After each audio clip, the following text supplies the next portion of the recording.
let's go over to the Michigan survey. I found this interesting, and I love the spin that, well, it's not really spin. I was going to say that Zero Hedge is putting on this, but I got to give them credit. They're not really spinning it. It just shows you how tribal and partisan the United States has become. I mean, it's really sad. It is that you're either on one team or the other. And if you're on one team, you have to like everything that team is doing, and you have to hate everything the other team is doing. And look, it's not just Democrats. Republicans fall and they do the exact same thing. The exact same thing. I mean, I see it on my Twitter feed constantly, or I even see it on my YouTube channel. Whenever I even mention the word Donald Trump, I get twice as many thumbs down as I normally do on a video. Why? Because the one group of people thinks that I love Donald Trump and I don't criticize him enough. And then the other group of people think I hate Donald Trump and I have Trump derangement syndrome because I don't like every single thing that he does. So if you're just objective, hey, I like these things that Donald Trump does, but I don't know. I don't really like those things. I'm going to talk about it. That is unpermissible. You cannot have that view. It has to be black and white. You either have to love everything or hate everything. And it's the exact same thing with Biden. It's just, look, that is not a healthy approach to politics from society at large. And unfortunately, that's where we are right now in the United States. But let's get into this University of Michigan consumer survey that is, quite pessimistic, to put it mildly. But, I think a large component of it, to Zero Hedge's point, is just tribal and just politics. So right here, title, Democrats send University of Michigan inflation expectations exploding higher in February. With Democrats driving inflation expectations dramatically higher in January, all eyes will be on this morning's University of Michigan preliminary data February. And right, they were, as 1 year inflation expectations ramped up to 4.3%. And that's from 3.3%, I guess, last month. And 3.3% was what was expected. So up a whole percentage point. I mean, that's a huge move. Okay. Additionally, the midterm, I'm not sure how the midterm differs from the 1 year. Maybe midterm is like 3 years. Inflation expectations jumped up to 3.3, highest level since June of 2008. Okay, so now I thought the red was Republican and blue is Democrat. That's actually a different chart that we're going to get into in just a moment. Most notable, the surge in inflation expectations was due entirely to Democrats. Overall sentiment slumped from 71 all the way down to 67.8. The expectation of 71.8, that's a huge miss. You can see this in the chart. Finally, the slump in broad sentiment seems driven by partisan politics, of course, with Democrats now at their least confidence. So the positive reading is, yeah, the economy is doing great. So when when Trump is in office, obviously, yeah, the economy is doing great, according to Republicans. And then when Biden is in office, then all of a sudden, oh, the economy is doing, now they're saying the economy is doing great. I guess this is a very weird chart because they've got plus 40 here and plus 40 there. This is a very confusing way to do it. But the bottom line here is that the Republicans now say the economy is just awesome. It's doing great. Their expectations are for the economy to boom. And then up here, I guess, is where you see the negative sentiment from the Democrats, now at its lowest levels since, looks like, the cerveza sickness. And that's, of course, when Trump was in office. And then their expectations go up. And then right here, you can see the reverse. So Republicans, their expectations for the economy increase substantially, while the Democrats decrease. And I think the main component of this pessimism is the expectation for inflation. Now, I guess we could go over that, because are these tariffs, if they're implemented, are they going to result in consumer prices going way up? Well, it depends on what consumer prices. Like the stuff at Walmart, Home Depot, Target, yeah, that's going to go up. But that doesn't mean that prices as a whole. So if you go back to 2018, people look at that and they say, oh, look, these tariffs didn't do anything. They were all paid for by China. Well, maybe, but maybe not, because you had the dollar increasing. So that's going to basically offset the tariffs, because then the producers don't have to lower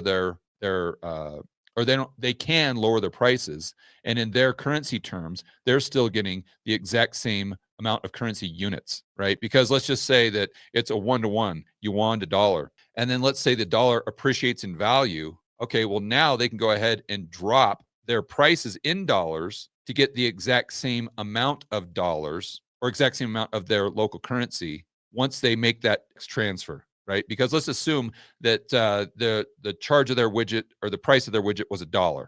Well, if the dollar appreciates, now they can go ahead and charge 75 cents for that widget to make up for a 25% tariff. And if the dollar appreciates enough, then they get the same amount of yuan currency units for the dollars that their widget is priced in. See, so the FX is one thing that really hid what would have been likely a little bit more consumer price inflation during the 2018 tariffs. But the main takeaway there is unless you're just doing 100% tariffs across the board on everything, if you're doing these selective tariffs, they're only going to increase the prices of the certain things. But the issue there is on net balance, that might not lead to the CPI going up because there's more things that are in that price basket. And if incomes aren't going up to the same level, then you get into that scenario that we talk about on this channel all the time where you're robbing Peter to pay Paul. The price of the stuff you need at Walmart's going up. So that's requiring more of your paycheck. And therefore, you have less of your paycheck to spend at the movies. So price of movies goes down, all else being equal. Price of Walmart stuff goes up. So let's just say there's a net wash. When the stuff that was being tariffed, yes, it did go up in price. And that's excluding the impact on the dollar. A lot of variables here, right? Let's get back to the story. All 5 index components deteriorated this month, led by a 12% slide in buying conditions for durables, in part according to survey director Joanne Sue, due to a perception that it may be too late to avoid the negative impacts of tariff policies. So again, it's probably still another thing that's partisan. Expectation for personal finances sank about 6% from last month, again, seen across all political affiliations. Okay, well, that's interesting. That's really interesting. So although these other negative components of the survey could be attributed to just Democrats, Republicans, when it comes to the personal finances, it looks like that was straight across the board negative, regardless of whether it's Republican, Independent, or Democrat. And here's where Zero Hedge talks about a Goldman report where they're showing that if you get a 1% increase in effective tariff rate, the core PCE goes up by 0.1, so not that much. But that goes back to what we were saying before. And it's not about whether it just increases the consumer price level. It's what does it do to economic activity, right? Because even if you don't have an impact on the CPI, if it reduces economic activity because you're robbing Peter to pay Paul, then you can't really sit there and say that it's cost free, right? Or that the Chinese people completely absorb the cost, or the producers on the other end in those foreign countries. So the main takeaway here is consumer sentiment going down, but it's some of it, not all of it, is a result of just this partisan nonsense where it's just impossible for a lot of Americans to think in terms outside of just black and white and just what team you're on. And I think a lot of that has to do with the mainstream media, which is hopefully being shaken up quite a bit due to USAID getting the nix and all of their funding going away. It's going to be interesting to see what these big media groups do now. Like Politico, they're going to go bust. I mean, they're likely going to have to start laying off a lot of employees. And then how do they handle that, right? This 2025, who knows what's going to happen? I mean, there are some crazy things going on. It's probably going to be extremely volatile. I don't know whether it's going to be better or worse, but there's never going to be a dull moment. I can assure you of that. All right, guys, want to encourage everyone to check out my new channel. I almost forgot to pitch that. So we set up a brand new channel. It's Rebel Capitalist Interviews. We're doing the first interview on Monday, and I'm going to try to do 3 interviews a week on macro, money, and freedom. Very similar to what I used to do with the Rebel Capitalist show. Okay, Rebel Capitalist Interviews, here we go. And if you go there right now, guys, you can subscribe to the channel so it's easier to find. And check it out next week, probably around Wednesday, because we'll have that first interview up. And next week, we're trying to get Jeff Snyder, Brent Johnson, and Patrick Ceresna. The week after, we've got Greg Manarino lined up. That's going to be a fun conversation. Likely Lynette Zhang and Gerald Salente. So it's going to be more of what I used to do with the Rebel Capitalist show, really looking forward to speaking to all those incredible minds out there like Luke Groman, Juliet DeClerc, Doug Casey, Rick Rule, Robert Kiyosaki, all of my great buddies in the space, Lynn Alden, Chris McIntosh, Kenny McElroy, Jason Hartman, all the guys and gals. So you guys are definitely going to want to subscribe to that channel and look for the first video coming out next Wednesday or so. Hey guys, I'd like to personally invite each and every one of you to attend this year's Rebel Capitalist Live. This is the incredible conference I put on annually that helps you build a bulletproof portfolio. It helps you increase your personal freedom and liberty, and also it helps you increase the size of your network.